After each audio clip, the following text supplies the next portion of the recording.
జోగి రమేష్ నివాసంలో పోతిన మహేష్ గారు ఉన్నారు. పోతిన మహేష్ గారు అసలు సార్ ఇప్పుడు నిజంగా జగన్మోహన్ రెడ్డి రాకుండా ఆపుతున్నారా? ఇప్పుడు కూటమి ప్రభుత్వం ఏమైనా ఆరోపిస్తుందంటే కల్తీ మధ్య వ్యాపారం చేసే వ్యక్తుల్ని పరామర్శించిన అపహాస్యంగా ఉందని చెప్తున్నారు. దాని మీద మీ అసలు ఏంటి, ఎందుకు అలా చెప్తున్నారు?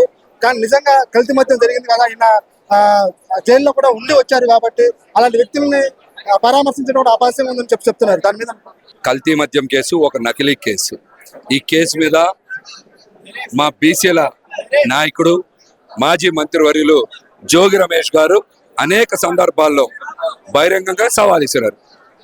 ఏమనంటే నకిలీ మద్యం దాంట్లో మా ప్రమేయం లేదు, మా పాత్ర లేదు, కేవలం చంద్రబాబు నాయుడు గారి ఇంటి దగ్గరికి ప్రశ్నించడానికి నేను వెళ్ళినందుకే కక్ష సాధింపు చర్యల్లో భాగంగానే నా మీద ఈ రోజున ఇలాంటి అక్రమ కేసులు పెట్టారు, ఎక్కడ కూడా నా పాత్ర లేదు అని అనేక సందర్భాల్లో చెప్పడంతో పాటు ఒక బహిరంగ సవాల్ ఇస్తున్నారు.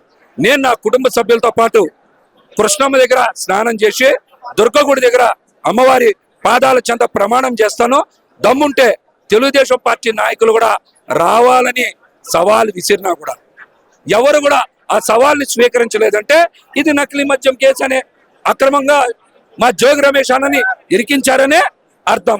కాబట్టి దీంట్లో అక్రమంగా ఇరికించి కక్షపూరిత రాజకీయాలకి పూనుకున్నారని ప్రతి ఒక్కరికి కూడా తెలిసిన అంశం. మరి జగన్మోహన్ రెడ్డి గారిని ఈ రోజున రూటు మార్చాల్సిన అవసరం ఏమొచ్చింది? కూటమి నాయకులకి జగన్మోహన్ రెడ్డి గారికి వస్తున్నటువంటి ప్రజా మద్దతు, మహిళల మద్దతు, యువత మద్దతు చూసి భయపడే కదా రూట్ మార్చారు. లేకపోతే నిన్న రాత్రి వరకు ఉన్న రూట్ ని వాళ్ళు మార్చాల్సిన అవసరం ఏమొచ్చింది? మీకు నిజంగా భయం లేకపోతే విజయవాడ నగరం నుంచి అదే రూట్ లో కొనసాగించాల్సి వచ్చేది. వాళ్ళు ఇప్పుడు కమిషనర్ గారు అని చెప్పేది ఏంటంటే ప్రజలకు ఇబ్బంది అవుతుంది కాబట్టి మేము రూట్ మార్చాము, కానీ మాకు ఎలాంటి ఇది లేదని చెప్తున్నారు.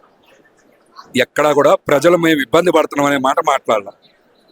ప్రజలందరూ కూడా స్వచ్ఛందంగా బయట కొట్టి జగన్మోహన్ రెడ్డి గారిని చూడాలి, జగన్మోహన్ రెడ్డి గారికి మా సంఘీభావం తెలియజేయాలి, జగన్మోహన్ రెడ్డి గారి అడుగులో అడుగు వేయాలి, జగన్మోహన్ రెడ్డి గారికి మా మద్దతు తెలియజేయాలనేటువంటి సంపూర్ణ విశ్వాసంతో నమ్మకంతో జగన్మోహన్ రెడ్డి గారిని కలిసి వస్తున్నారు. ప్రజలు స్వచ్ఛందంగా ధరలు వస్తుండే ఇంకా ప్రజలకు ఇబ్బంది ఏంటి? కాబట్టి జగన్మోహన్ రెడ్డి గారికి వచ్చిన మద్దతు చూసి భయపడి కూటమి నాయకులు ఆ విధంగా ఆరోపిస్తూనే ఉన్నారు, కానీ ప్రజలు ఎక్కడ ఇబ్బంది పడినటువంటి దాఖలాలు అయితే లేవు. వాళ్ళు ఆనందంగా సంతోషంగా జగన్మోహన్ రెడ్డి గారితో కలిసి పాల్గొంటా ఉన్నారు. ఇప్పటికీ జగన్మోహన్ రెడ్డికి అడ్డుకుంటున్నారంటారా? జగన్మోహన్ రెడ్డి గారిని అడ్డుకోవాలంటే ఈ ప్రభుత్వాలు, ఈ పోలీసులు సరిపోరు. జగన్మోహన్ రెడ్డి గారు ప్రజా మద్దతుతో, జన సునామీతో, ప్రజా సునామీతో ఆయనతో కలిసి వస్తూ ఉన్నారు. అలాగనే నిన్న అంబటి రాంబాబు గారిని పరామర్శించిన, నేను జోగి రమేష్ గారిని మరి దాడుల సందర్భంలో పరామర్శించిన, ఆయన అడ్డుకునేటువంటి శక్తే ఈ రాష్ట్రంలో ఎవరికి లేదు. ప్రజలు ఆయనతో పాటు కలిసి వస్తూ ఉన్నారు. ఒక జన సునామీని అడ్డుకునే శక్తి ఎవరికి ఉంటుంది? ఇప్పుడు నిజంగా అడ్డుకునే దమ్ము కానీ కూటమికి లేదంటారా? పోలీసులకు లేదంటారా? ప్రజలను ఆపేటువంటి శక్తి, ప్రజల హృదయాల్లో గూడు కట్టుకున్నటువంటి జగన్మోహన్ రెడ్డి గారు లాంటి నాయకుడిని అడ్డుకోవాలంటే అది అయ్యే పనేనా? నిన్న లడ్డూ ప్రసాదంలో జంతువుల కొవ్వు కలవలేదని సిట్టి చెప్పినప్పటికీ, అధికారులు నివేదిక ఇచ్చినప్పటికీ మీరు చూశారుగా, ఒక ప్రెస్ మీట్ లో ఎంతమంది నాయకులు కూర్చొని రాష్ట్ర ప్రజలకి చెప్పాలని చూసినా అబద్ధం నిజమైపోతుందా? చెప్పండి, అబద్ధం నిజమైపోతుందా? పవన్ కళ్యాణ్ గారు కూడా ఇంతకుముందు అనేక సందర్భాల్లో నేను తిరుమల వెళ్ళాను, లడ్డు ప్రసాదంలో ఏదో కల్తీ జరుగుతుందని మాట్లాడారు. ఆ రోజు మీరు ఎందుకు మాట్లాడలేకపోయారో సమాధానం చెప్పాలి.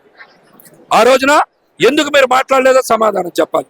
అసత్య ఆరోపణలు చేస్తే భగవంతుడు కూడా చూస్తూ ఊరుకోడు. ఎక్కడైనా సరే కూటమి నాయకులు అవాస్తవాల్ని, అబద్ధాల్ని దేవుడి పేరుతో రాజకీయం చెయ్యొద్దని కూడా మేమైతే ఈ సందర్భంగా హెచ్చరిస్తా ఉన్నాం. ఇప్పుడు నిజంగా డిజిటల్ బుక్ లో పేర్లు రాస్తారు, నెక్స్ట్ 29లో వచ్చేది మా ప్రభుత్వమే, అందరికి రప్ప అంటూ అని చెప్పేసి ఒక సవాల్ ఇస్తున్నారు. అది సవాల్ అంటారా లేకపోతే బెదిరింపు అంటారా?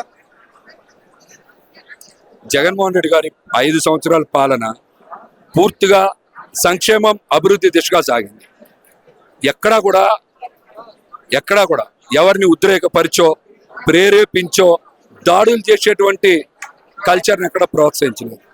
ఈ 2 ఏళ్ళు కూడా గడవక ముందే రెడ్ బుక్ పేరుతో తెలుగుదేశం పార్టీ కార్యకర్తల్ని రౌడీ మూకలుగా, పెట్రోల్ బాంబులు తయారు చేసి దాడి చేసేటువంటి గూండాలుగా, సంఘ విద్రోహులుగా తయారు చేస్తున్నటువంటి వ్యక్తుల్ని చట్టపరంగా శిక్షిస్తారు.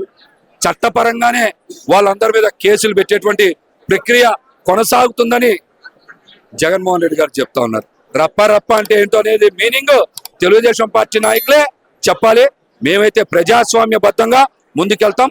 రాజ్యాంగం అంటే అమితమైన నమ్మకం, విశ్వాసం ఉన్నటువంటి వైఎస్ఆర్సీపీ నాయకులు నిన్నెక్కడైనా ఒక్క దగ్గరైనా సంయమనం కోల్పోయారా? లక్షలాది మంది జనం గుంటూరు నగరంలో ఉన్నా సరే ఒక్క తెలుగుదేశం పార్టీ కార్యకర్త మీదైనా, నాయకుడి మీదైనా ఈగ వాలిందా? అంటే వైఎస్ఆర్సీపీ నాయకులకి రాజ్యాంగం మీద, ప్రజాస్వామ్యం మీద ఉన్నటువంటి విశ్వాసం, నమ్మకం మీరు చూశారు గుంటూరు నగరంలో. ఇలాగా తెలుగుదేశం పార్టీ నాయకులు విష ప్రచారం చేసినంత మాత్రాన ఆ వలలో వైఎస్ఆర్సీపీ కార్యకర్తలు, నాయకులు పడరు. ప్రజాస్వామ్యబద్ధంగానే చట్టానికి లోబడే తప్పు చేసిన వాళ్ళకి కేసులు నమోదవుతాయి, శిక్షలు పడతాయి.